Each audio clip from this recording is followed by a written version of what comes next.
चलिए आज फिर एक नया सेशन आपको लेकर आए हैं। जैसे हम पहले बताए थे आपको शिक्षा और विद्रोह।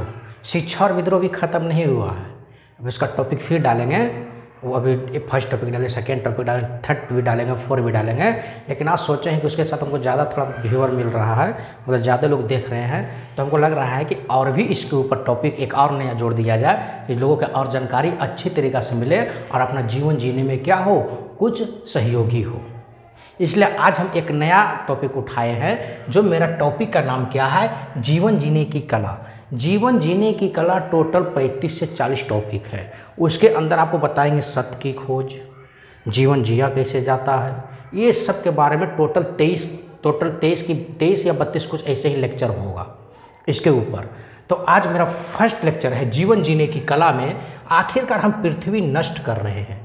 पृथ्वी क्या कर रहे हैं, नष्ट कर रहे हैं। तो इसके ऊपर ये है, इतना है, और इसके ऊपर हम लेक्चर देंगे, मतलब अच्छा से हम समझाने का प्रयास करेंगे। तो बाबू आज मेरा है जीवन जीने की कला में कि पृथ्वी नष्ट कर रहे हैं। आज हम पृथ्वी को नष्ट कर रहे हैं, जो इस ब्रह्मांड में एकमात्र स्थान है। कहने के तात्पर्य हुआ कि जो एक पृथ्वी है जो मेरा, वो ब्रह्मांड में करोड़ों असंख्य के रूप में है। उसमें से एक पृथ्वी है जिस पे क्या है, एकमात्र स्थान है जहाँ पे जीवित रह सकती है, जीवित रह सकते हैं या सकता है प्राणी लोग। तो वही कहने का तात्पर्य है कि एक छोटा सा ग्रह जो चेतना के सर्वोच्च शिखर पर आ गया है। चेतना का मतलब क्या, चिंतित करने का शिखर पर आ गया है। और यह केवल मानवता के प्रति अपराध नहीं है, सही बात है, ये केवल मानवता के प्रति अपराध नहीं कर रहे हैं, बल्कि पूरे ब्रह्मांड के प्रति हम अपराध कर रहे हैं। अब इसका भावार्थ क्या होता है आपको हम समझाने का प्रयास करते हैं। चलिए एग्जाम्पल लेने का तात्पर्य है कि एग्जाम्पल लेते हैं। बहुत सारे जंगल थे पहले, जंगल कट चुके हैं, छट चुके हैं, उसको हम ही लोग काटे हैं। तो कहने का तात्पर्य क्या हुआ है कि जंगल विदा हो गए हैं। लाखों वृक्ष प्रतिदिन काटे जा रहे हैं, लाखों करोड़ों वृक्ष क्या हो रहे हैं, प्रतिदिन काटे जा रहे हैं। अभी वैज्ञानिक हम लोग को क्या कर रहे हैं, वैज्ञानिक हम लोग को चेतावनी दे रहे हैं, यानी चेता रहे हैं, लेकिन कोई भी उन्हें सुनने को तैयार नहीं है, अभी भी सुनने को तैयार नहीं है कि यदि इस पृथ्वी के सारे वृक्ष अगर विदा हो जाएंगे तो मनुष्य जीवित नहीं रह सकता। अभी वैज्ञानिक लोग चेता रहे हैं कि, लेकिन कोई भी सुनने को तैयार नहीं है कि यदि इस पृथ्वी के सारे वृक्ष क्या हो जाएंगे, कट जाएंगे, तो मनुष्य जीवित नहीं रह सकता। हम पर्यावरण के साथ गहन लेन देन की स्थिति में हैं, गहन लेन देन की स्थिति में। मेरा कहने के तात्पर्य है कि मनुष्य श्वास लेता है, यानी क्या लेता है, श्वास में ऑक्सीजन लेता है और कार्बन डाइऑक्साइड क्या करते हैं, छोड़ते हैं। और वृक्ष जस्ट इसका उल्टा करता है, कार्बन डाइऑक्साइड लेता है और ऑक्सीजन क्या करते हैं, छोड़ते हैं। कहने का क्या तात्पर्य बोल रहा है, वैज्ञानिक चेता रहे हैं कि अगर पूरी तरह से पृथ्वी पर पेड़ नष्ट हो जाएंगे तो मनुष्य जीवित नहीं रह पाएंगे। क्यों? क्योंकि जब मनुष्य श्वास लेता है ऑक्सीजन के रूप में और कार्बन डाइऑक्साइड छोड़ता है, जस्ट इसका उल्टा काम करते हैं वृक्ष, वो कार्बन डाइऑक्साइड अवशोषित करते हैं और ऑक्सीजन छोड़ते हैं। न तुम वृक्ष के बिना जी सकते हो और न वृक्ष तुम्हारे बिना। कहने के तात्पर्य है वृक्ष और मानव दोनों एक दूसरे के पूरक हैं। ना ही वृक्ष हमरे बिना रह सकता है और ना ही वृक्ष के हम बिना, क्योंकि हम कार्बन डाइऑक्साइड छोड़ते हैं तो वो अवशोषित करते हैं, और वो ऑक्सीजन छोड़ते हैं तो हम ऑक्सीजन को क्या करते हैं, अवशोषित करते हैं। आ रहा है आपको समझ में, कितना चिंतनीय मुद्दा आज के टाइम में है। इसलिए बोला गया है कि वृक्ष के बिना, क्या बोला गया है कि न तुम वृक्ष के बिना जी सकते हो और न वृक्ष तुम्हारे बिना। यह एक सीधा साधा क्या दिए है, उदाहरण है। अन्यथा जीवन और भी हजार तरह से जुड़ा हुआ है, सही बात है, ये सीधा साधा उदाहरण है। जीवन भी तो और भी तो हजार तरीका से क्या हुआ, जुड़ा हुआ है। क्योंकि बाबू गंभीर मुद्दा इसलिए है क्योंकि हजारों वृक्ष कट गए हैं, वातावरण में इतनी कार्बन डाइऑक्साइड इकट्ठा हो गया है ना कि इसमें पूरी पृथ्वी का तापमान क्या हो गया है, 4 डिग्री तक बढ़ गया है। 4 डिग्री बहुत चिंतनीय मुद्दा है। आपको लग रहा है कि 4 डिग्री कोई बहुत बड़ा चीज नहीं है। कहने के तात्पर्य यह हुआ कि तुम्हारे लिए यह ज़्यादा महत्वपूर्ण नहीं है 4 डिग्री, लेकिन यह कम महत्वपूर्ण भी नहीं है। इस शताब्दी के अंत तक यह तापमान इतनी बर्फ पिघलने में काफ़ी होगा जिससे महासागरों का क्या होगा, तल, जो महासागर का तल है, समुद्री तल, वो 4 फीट ऊंचा उड़ जाएगा। 4 फीट ऊंचा उड़ जाएगा वो तल। 1 डिग्री तापमान के बढ़ने का मतलब है कि सागरों का तल 1 फुट ऊंचा उठना। कहने के तात्पर्य है कि अगर 1 डिग्री तापमान बढ़ता है तो समुद्र तल का जो पानी है कितना बढ़ जाता है, 1 फुट ऊपर उठ जाता है।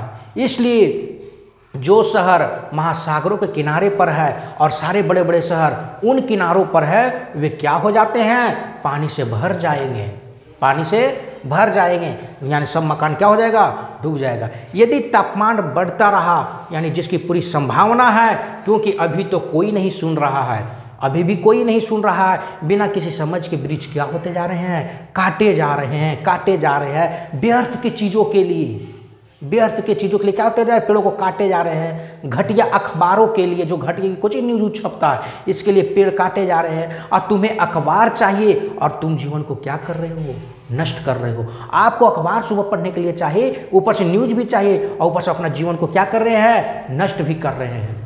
नष्ट नहीं कर रहे हैं, अखबार सब किससे बनता है, कॉपी कलम सब कैसे बनता है कि नहीं बनता है। तो इस बात की संभावना है कि यदि हिमालय की सारी बर्फ अगर पिघलनी शुरू हो जाए, जैसा अतीत में नहीं हुआ है, अभी तक हुआ नहीं है, तो महासागरों का तल 20 फुट ऊंचा उठ जाएगा, 20 फुट ऊंचा उठ जाएगा और लगभग पृथ्वी क्या हो जाएगा, पूरी डुबा देगा। कहने के तात्पर्य हुआ कि अगर ऐसा चलता रहा तो महासागर का तल 20 फुट ऊंचा हो जाएगा, और 20 फुट ऊंचा होने का तात्पर्य ये है कि 20 फुट ऊंचा हो जाएगा तो पूरा पृथ्वी क्या हो जाएगा, चारों तरफ पानी से जलमग्न हो जाएगा और पृथ्वी क्या हो जाएगा, नष्ट हो जाएगा। इसलिए इसका क्या था, जीवन जीने की कला, पृथ्वी नष्ट कर रहे हैं तो पृथ्वी पूरा क्या हो जाएगा, नष्ट हो जाएगा। और इस बात की संभावना है कि यदि हिमालय की सारी बर्फ पिघलनी शुरू हो जाए, जैसा अतीत में कभी नहीं हुआ है, तो महासागर का तल 20 फुट उठ जाएगा और लगभग पूरी पृथ्वी को क्या कर देगा, डुबा देगा, और तुम्हारे शहर क्या हो जाएंगे, पूरी तरह नष्ट हो जाएंगे। क्या हो जाएंगे, पूरी तरह, आपका शहर या तुम्हारा शहर पूरी तरह नष्ट हो जाएंगे। जैसे एग्जाम्पल लेते हैं, कहने के मेरा तात्पर्य ये हुआ कि मुंबई है बगल में, कलकत्ता, न्यूयॉर्क, लंदन और सैन, ये सब फ्रांसिको, शायद कुछ आदिम लोग जो पहाड़े पर रहते हैं, जो पहाड़ों पर रहते हैं, वो बच जाए, लेकिन सभी समस्याएं क्या है, सरल है, सभी समस्याएं सरल है। मेरा कहने के तात्पर्य ये हुआ कि एक तरह से यह संकट क्या है, अच्छी स्थिति है, या इस तरह से यह संकट, मेरा कहने का मतलब ये है कि एक तरह से यह संकट स्थिति क्या है, अच्छी है, क्योंकि वह लोगों को चुनाव करने के लिए बाध्य करेगी। जैसे अभी 4 डिग्री सेल्सियस बढ़ा है तो बाध्य कर रहा है, चेतावनी दे रहा है, तब पर भी सुन रहे हैं, धड़ल्ले से पेड़ काटे हुए जा रहे हैं। जैसे अभी 4 डिग्री सेल्सियस बढ़ा हुआ है तो समुद्र का तल कितना बढ़ जाएगा, 4 फुट ऊपर उठ जाएगा। और 4 फुट उठने का मतलब समझ रहे हैं कि जो हमारे तरफ जो महाराष्ट्र हो गया, कर्नाटका हो गया, केरल हो गया, राजस्थान हो गया, पंजाब, भले राजस्थान तो नहीं होगा, राजस्थान तो प्रिय, गुजरात, फिर क्या हो जाएगा, महाराष्ट्र हो जाएगा, गोवा हो जाएगा, कर्नाटक हो जाएगा, केरल हो जाएगा, तमिलनाडु होगा, आंध्र प्रदेश हो जाएगा, उड़ीसा हो जाएगा, पश्चिम बंगाल हो जाएगा, ये सब सारे मेरा राज्य क्या हो जाएगा, पूरी तरह से डूब जाएगा। तो क्या जीवन नष्ट नहीं कर रहे हम अपना, बाध्य करेगी कि तुम मरना चाहते हो या तुम एक नया जीवन जीना चाहते हो। अगर मरना चाहते हो तो इसी तरह पेड़ काटते रहो, अगर जीना चाहते हो तो जहाँ पर हो स्थिर हो जाओ और पेड़ को क्या करो, लगाना आरंभ कर दो।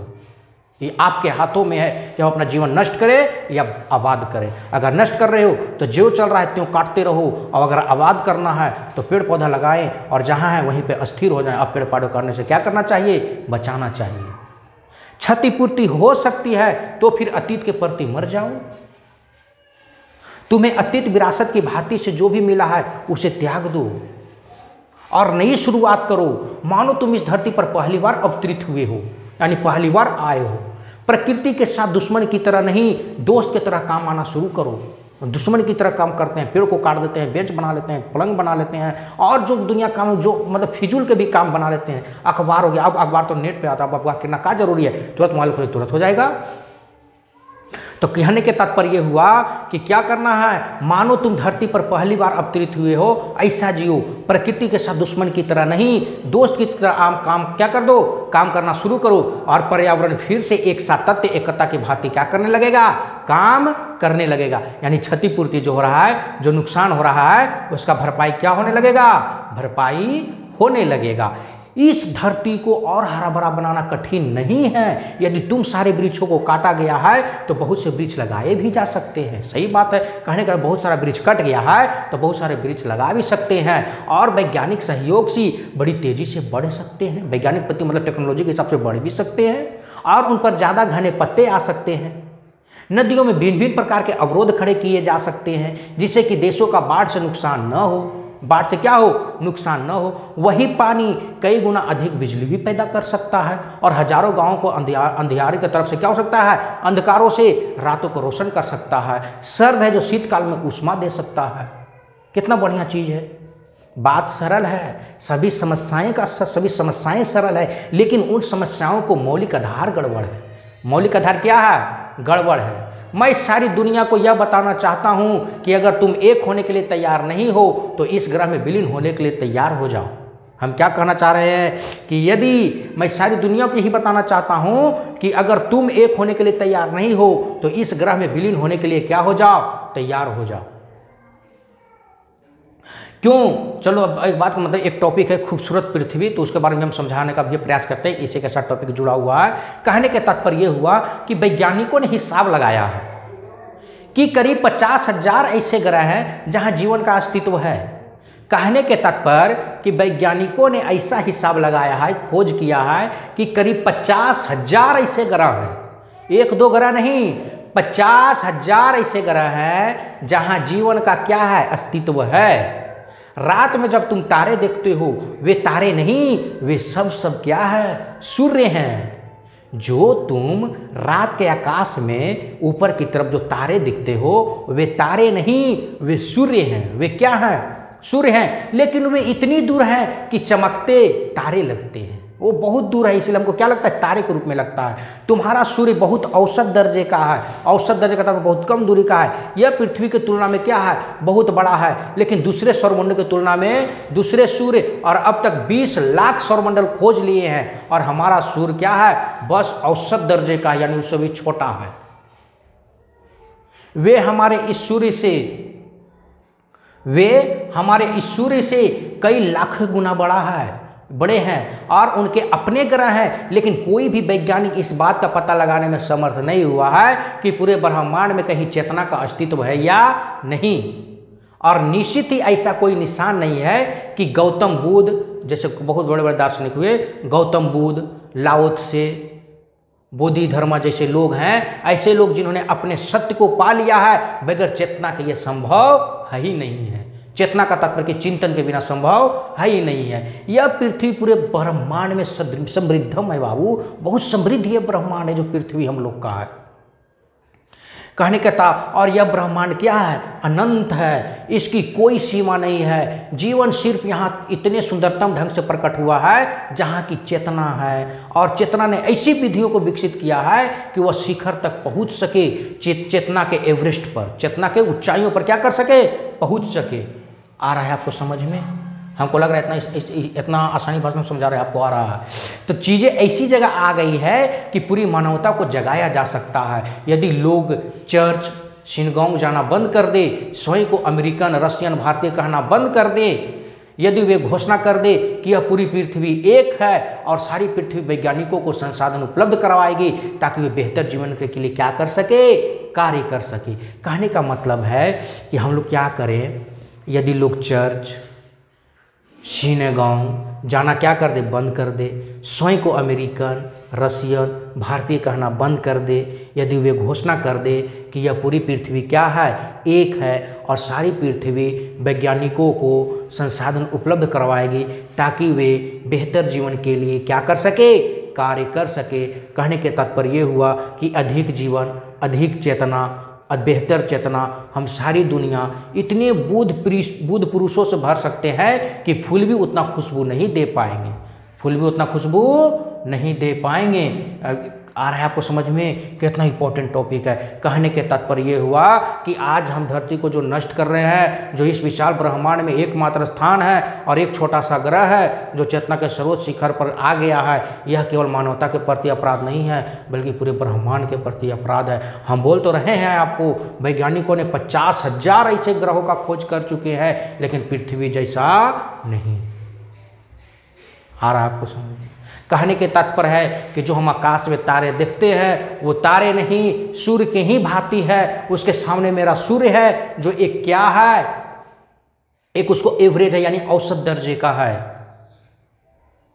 क्यों? क्योंकि वो सूर्य से बहुत गुना बहुत दूर पे है, इसलिए हमको तारे जैसा दिखाई पड़ता है, तो वो तारे हम कहते हैं। और दिन को भी दिखाई पड़ता, लेकिन सूर्य के प्रकाश के कारण वो क्या कर लेते, उसको ढक लेते, इसलिए हमको दिखाई नहीं पड़ता है। इसलिए बोल रहे हैं कि 50,000 ऐसे ग्रहों का खोज कर लिए हैं जिस पर जीवन थोड़ा मौजूद है, लेकिन पृथ्वी जैसा इतना भी कोई नहीं है। इसलिए हमको क्या करना चाहिए, पेड़ पौधों को बचाना चाहिए।